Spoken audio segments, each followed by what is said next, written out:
आप सभी को हमारे चैनल में हार्दिक स्वागत करती हूँ। आज पढ़ाने जा रहे हैं सूर्यकांत त्रिपाठी निराला जी के कविता बसंत आया। तो इस कविता में निराला जी ने जो बसंत है उसके जो सौंदर्यता है उसके बारे में वर्णना किया है। यहाँ एक सखी यानी कि एक जो सहेली होती है वो दूसरी सहेली से बसंत मौसम के बारे में बता रहे हैं या बसंत के बारे में बता रहे हैं कि बसंत आने से प्रकृति में कैसा परिवर्तन आ जाता है और प्रकृति कितना ज़्यादा सुंदर हो जाती है। तो आइए देखते हैं।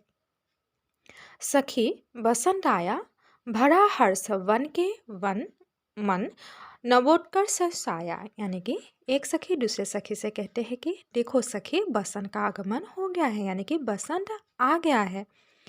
और बसंत के आगमन के कारण ही जो धरती है वो हर्ष यानी कि उत्फुल्लित हो चुकी है। धरती जो है वो बहुत ही खुश है।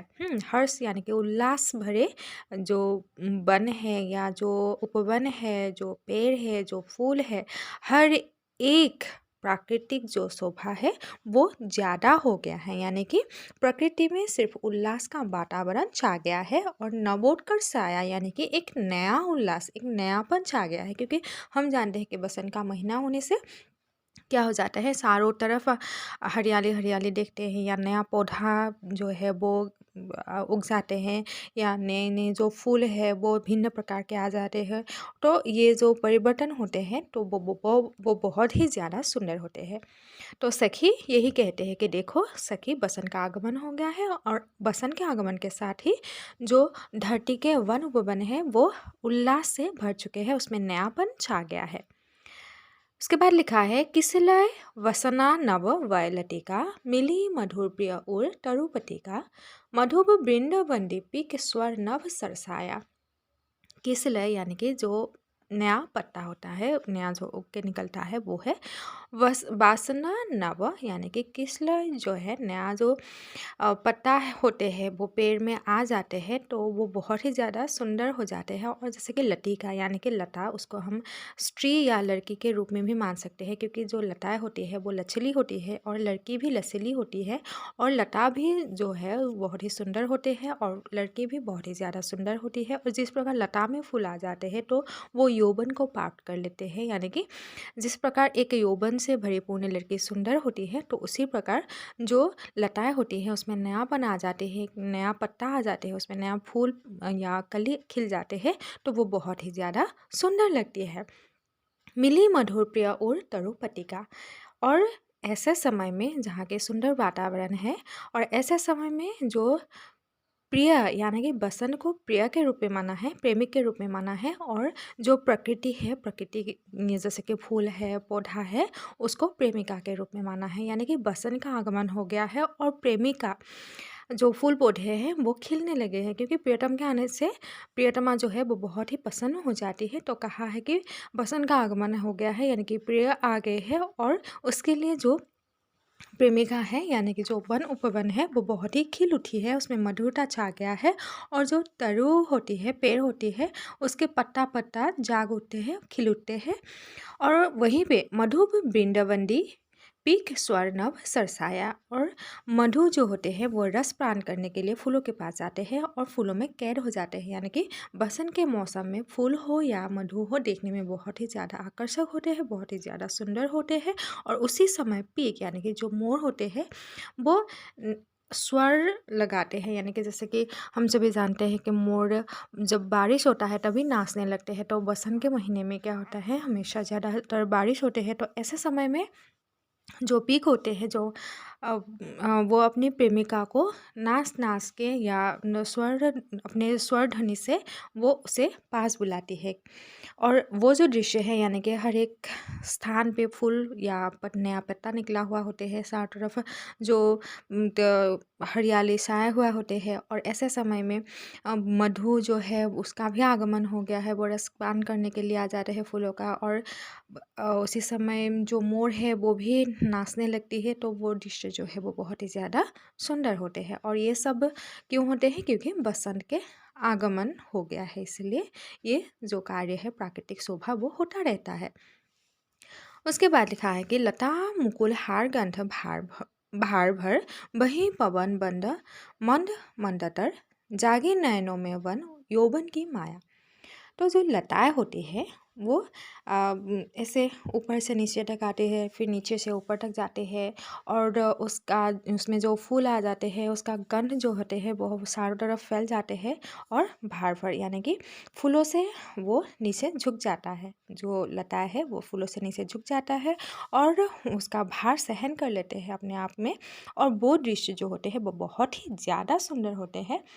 और कहते हैं कि वही पवन बंद मंद मंदतर। और जैसे ही फूल खिल जाते हैं लताओं में और पवन उसी समय आ जाता है। पवन भी प्रकृति यानी कि फूलों का प्रेमिक मान सकते हैं। और पवन आके उसे सहलाते हैं, प्यार करते हैं, यानी कि मन मन हवा चलते हैं, पवन आ जाते हैं और फूल या नए नए पत्ते को वो अपना प्यार जताते हैं। जागे नैनों में वन यौवन की माया। और उसी समय जो प्रकृति है वो जाग उठती है और उसमें नयापन आ जाते हैं, यानी कि यौवनता आ जाती है। जैसे कि फूल होता है, जो फूल पहले कली होते हैं ना, कली जैसे कि छोटे बच्चे होते हैं वो फूलों के कली समान होते हैं। जब वो खिल जाते हैं तो वो यौवन को प्राप्त कर लेते हैं, यानी कि जैसे ही फूल का खिलना प्रारंभ हो जाते हैं चारों तरफ सुंदर सुंदर गंध महकने लगते हैं और उसी समय पवन भी आ जाते हैं और फूलों को एक नया रूप प्रदान कर देते हैं। और उसी समय फूल जो है वो यौवन को प्राप्त कर लेते हैं और उसी समय पवन और फूलों का मिलाप हो जाते हैं। उसके बाद लिखा है, अमृतसर से उड़ सरसिस उठे केसर के केश कली के छुटे स्वर्ण शस्यांचल पृथ्वी का लहराया। अमृतसर से उड़ सरसिस उठे, यानी कि चारों तरफ आवृत आवृत यानी कि चारों तरफ घिरा हुआ है।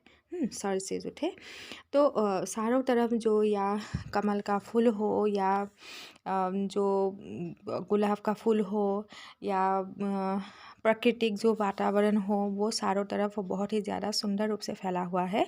और वहाँ जो केसर जो फूल होते हैं वो उसका जो कली होते हैं वो बालों से घिरे हुए होते हैं। केश यानी कि बाल, बालों से कली जो है होते हैं वो घिरे हुए होते हैं और बालों को वो चीर के बाहर निकल आते हैं, यानी कि कली जो है वो फूल बन जाते हैं। जैसे कि हम देख सकते हैं कि खेतों में देखते हैं जो हम गेहूं के खेती होते हैं तो गेहूं में पहले वो किनारे में जो बाल होता है उस बाल को भेद के ही उसमें फल आ जाते हैं। तो उसी प्रकार केसर जो है वो भी अपने बालों को हटा के वो परिपूर्ण हो चुकी है।